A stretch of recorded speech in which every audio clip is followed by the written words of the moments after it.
What's up, everybody? It's your favorite Final Members, favorite nerd, and today we are looking at the MMC reformatted Tortor sauce. You know what I mean? We've been waiting on this for years, and at last,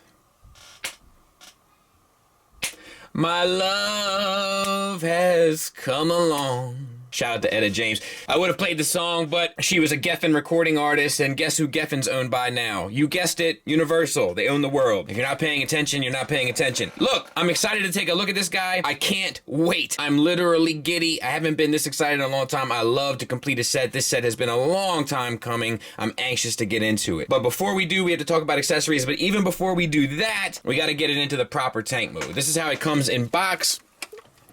If you look around on the back side of this unit, it has these wheels here. They come down, they spin around on both sides, and then this piece has two tabs that will actually plug in to two slots on the treads, locking them in place. And then you have this guy more so as he is intended. And with that, accessory time.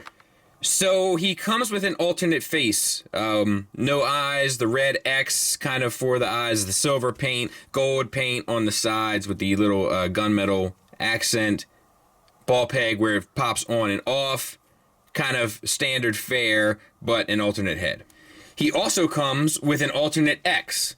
Now, this one is obviously molded on or glued on. This one can go on the one that he has stock. And then lastly, he comes with 4 translucent missiles, and they come in a little baggie, and they go into here. And you just repeat that 3 more times. And then you have the alt mode, and I think it looks great. It looks just like it should. Yes, it's a lot of beige plastic. That will jump out to you, and the sculpting here on the tracks is a bit softer than I would like. I would like much more defined track layers there, but the over-under El Total, pretty well done. The silver accents look good. The gold accents, you know what that is, ladies and gents. That's silver and gold. 'Tis the season, am I right?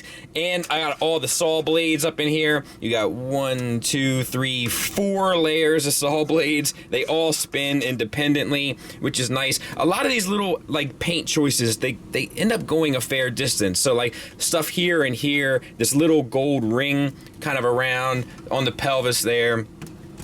Obviously, the arms articulate. You have a hinge, you have a swivel with a hinge, and then an additional hinge, and then lastly a swivel, and then all 3 fingers are on their own independent hinges.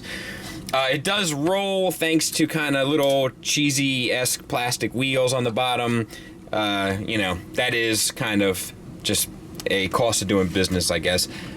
This thing is pretty expensive. Who knows how much it would have cost if they had to engineer proper treads into it. So for me, if it would have costed any more, I'm happy they went with the choice they made. However, I wish the sculpt was a little bit more clearly defined, especially on the front here. It is a bit of an eyesore, but what's not an eyesore is the amount of paint accents and color breakup they did on this thing. MMC reformatted, in my opinion, is not necessarily known for its paint. So when you get a fair amount like this that does a decent enough job of breaking up all the wider range of surfaces, I'm on board. Sign me up. You also get the missile pod, obviously.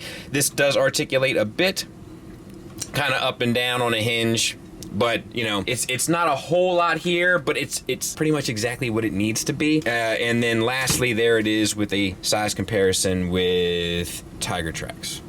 And before we get started transforming it, there's an idea of how it could look displaying to, you know, disposing of its prey. Works great with legend scale figures specifically. So let's get this transformed the best we can, because it's a big old unit, makes it a little challenging to film. So untab the part that we tabbed in to fix the tank mode and bring that down alongside his back. Then this whole assembly untabs, rocks down, this piece rotates up, and then you tab it back in to where it was initially. And it's just a matter of finagling to get it lined up appropriately. There's one, there's the other,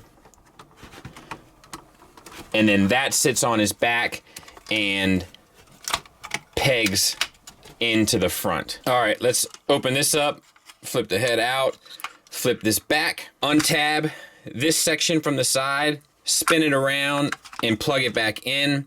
You can then take the hand or arms or forearms out and then slide the arm forward. Do the same on the other side. Pull out, spin around, tab in, arm out, slide forward, and then you can kind of sort the arms so that they're anatomically correct, which should be relatively self-explanatory. Then flip your hip skirts up, flip this piece up. This piece comes down, around, and then flips together. All right, so then it's just the legs left. So pull the leg entirely away because there's this huge tab that goes into that red piece of the pelvis there. On the back, untab the tan piece and these silver pieces, which I might need to get a spudger for. Good grief. And once that's done, you can straighten the leg, bring the red pieces down. As you do so, bring the tan piece up, and then the silver pieces plug back into the side of the foot for stability, which works pretty well. And I don't... There, that's how that's supposed to be. Just a little unwieldy, this unit, just due to the size, so to speak. All right, and then there's a heel to flip out and a toe to flip out. And then the knee has a knee pad.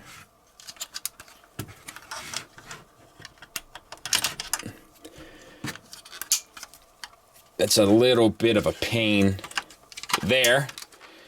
That's one leg done. One good turn deserves another. I'll try to show you a little bit better. Separate. Then on the back, unplug. You gotta unplug these silver bits, which will allow you to straighten the leg. The red parts swivel down. As you do so, the tan part needs to come up. And then the silver parts plug back in to the foot on both sides. Then you can flip the heel out and the toe out. Get access to the knee the best you can. And there's a little red piece in there. And as you bend the knee, you can bend the knee pad, which will allow you to get better access. Oh, I just flipped it back in. Then lastly, rotate at the thigh 180, and then rotate at the waist 180. And at that point, I think I can clean them up and we'll take a look at them. Phew, big mamma jamma. Let's go over articulation the best we can. So obviously the head is on a ball peg. Get you up to there, down to there, swivel, confused dog look. Some pretty nice sculpt work on the face, especially with the non-X eyes. You know, looks just like him. Plus silver paint, red paint, gold paint. Like they did it up on that. The armatures, they operate the same way, but I do like the silver breakup there. I also like these collar pieces. They're painted with that metallic red. That looks good. And it is kind of like those muted tones that you kind of think of with Josh Burcham's color work on a lot of that early MTE stuff, Midimi. So I dig that. All of the stuff here still spins, no problem. And then we move on to the shoulders. It's universal. So you get the swivel. You get the hinge that gets you out to 90 degrees, which is pretty impressive given the size of the bot. You get a single hinged elbow that also gets you beyond 90 degrees, plus the bicep swivel, so no issues there. Nice color breakup, you know, copper, silver, black, silver, red, kind of the more muted red, the gray, the tan. it makes it look interesting.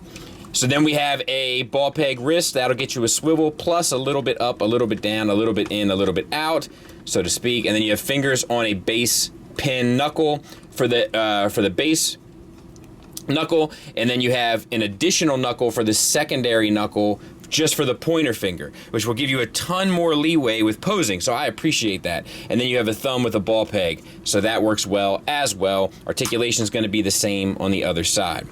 All right. Then we have waist swivel, no issues there. We have an ab crunch, no issues there, that's ratcheted. We have universals for hips, they're ratcheted out to the side for the full Van Damme. Forward and back, as ridiculous as that looks, for pretty much the full Monty. I like the little gold break up there. Thigh swivel. I think it's a double jointed knee. The feet kind of end up getting in the way, but it does get you a decent range, I think, for what you'll want from a character of this size. All right, then we have the feet. You have not really an ankle tilt down. You can get a toe tilt down. You do get an ankle tilt up. The front foot toes kind of act as the rocker, but it works just fine. And I mean, that's this guy in a nutshell. I don't know if you saw any of that. There's the rocker, ankles tilt. There he is from the back, relatively clean. You know, I don't know what more you'd want. I don't think it's perfect, but whatever, you know, is. But I think it definitely checks all the important boxes on the way down. Size comparison wise, there it is next to a Seeker, just to give you an idea. Like, the Seeker head comes up to about the halfway point of his chest, so it's a big bot. And there they are together. A long time coming. On my top shelf in the pod room with a diorama that was done by Crashbox back when he was just getting started, so, you know, kind of a meaningful shelf and a complete shelf, which is really nice to see.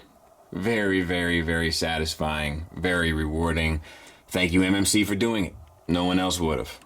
Final thoughts wise, we'll start with the negatives. I really only have one negative, and that's it. There's a couple of pieces that don't really feel like they lock in. They just sort of sit in place. They don't have like a proper place to go. The back butt flaps, for instance, would be one example. You know, even this sort of stuff here on the back of the calf would be another example. Just a couple places along the way that feel that way. My only other criticism would be that there are some kind of like tolerance issues in regards to stuff being really tightly plugged in. That's kind of a pain to get out. That might loosen up over time in play. These little silver flaps here being one example. Getting access to the kneecaps would be another example. But honestly, man, that's really all I got for criticisms.